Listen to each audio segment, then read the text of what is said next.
جہنم میں جلنے والے انسان کے پاس اللہ کے فرشتے جائیں گے اور جا کر کے پوچھیں گے هل عملت خیرا قط، اے اللہ کے بندے بتا دنیا میں کبھی کوئی خیر کا کام، کوئی اچھائی کا کام، کوئی نیکی کا کام کیا ہے؟ کہے گا لا، کوئی نیکی کا کام نہیں کیا، مگر ایک بات مجھے یاد آتی ہے، انی قد امرت ولدی، جب میری وفات کا وقت آیا تھا، جب میری وفات کا وقت آیا تھا،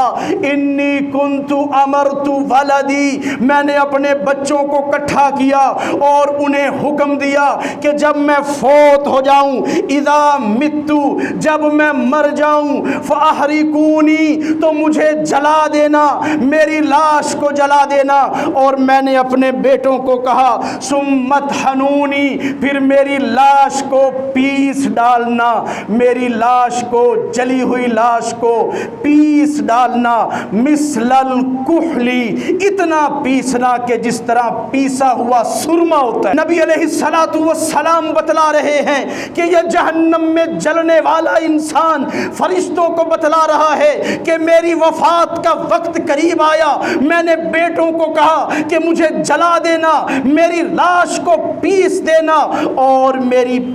پیسی ہوئی راکھ کو سمندروں پر جا کر کے ہواؤں میں اڑا دینا، فواللہ، اللہ کی قسم، لا یقدر علی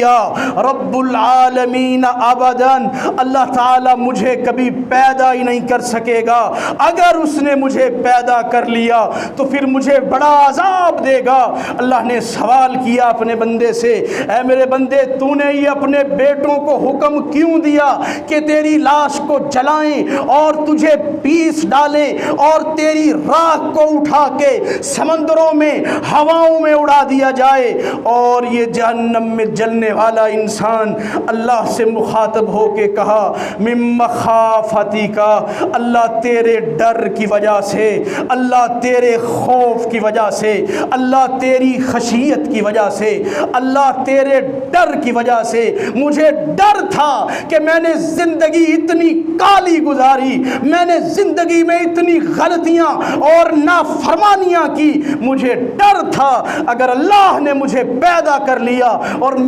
مجھے اپنے سامنے کھڑا کر لیا تو ایسا عذاب دے گا جو کسی دوسرے کو نہیں دیا ہوگا۔ اللہ تیرے ڈر کی وجہ سے، تیرے خوف کی وجہ سے میں نے بیٹوں کو حکم دیا مجھے جلا دینا، میری خاک کو، میری لاش کو پیس ڈالنا، ہواؤں میں اڑا دینا۔ رب العالمین کی رحمت جوش مارتی ہے، اس بندے کے اندر ڈر ہوگا، اس بندے کے اندر اللہ کا خوف ہوگا۔ اللہ اعلان فرمائیں گے، نبی علیہ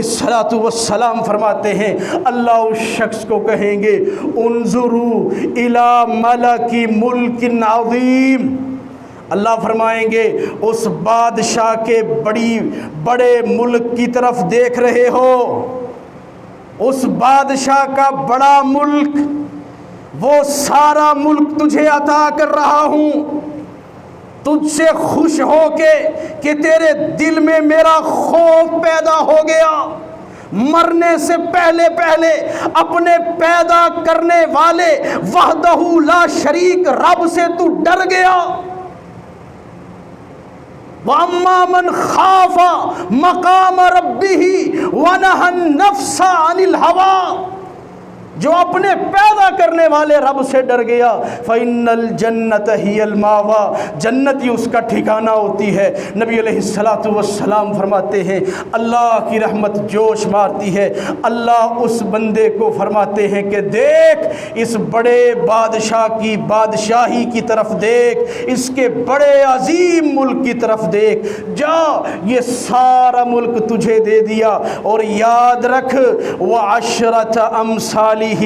اس ایک ملک کے برابر 10 ملک اور بھی عطا فرما دیے،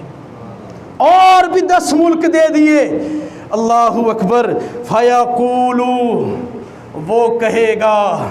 وہ بندہ حیران و پریشان ہو کے کہے گا لما تسخر بی، اللہ تم میرے ساتھ مذاق کر رہا ہے، وانت الملک، اللہ تو سب سے بڑا بادشاہ ہے، تم میرے ساتھ مذاق کر رہا ہے۔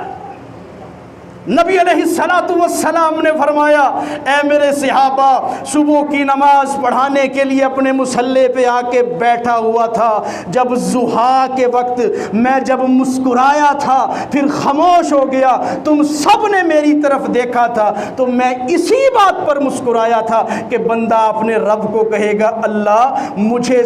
10 بادشاہوں کی بادشاہی کے برابر اتنی بڑی بادشاہی دے رہا ہے، اللہ تو میرے ساتھ مذاق کر رہا ہے۔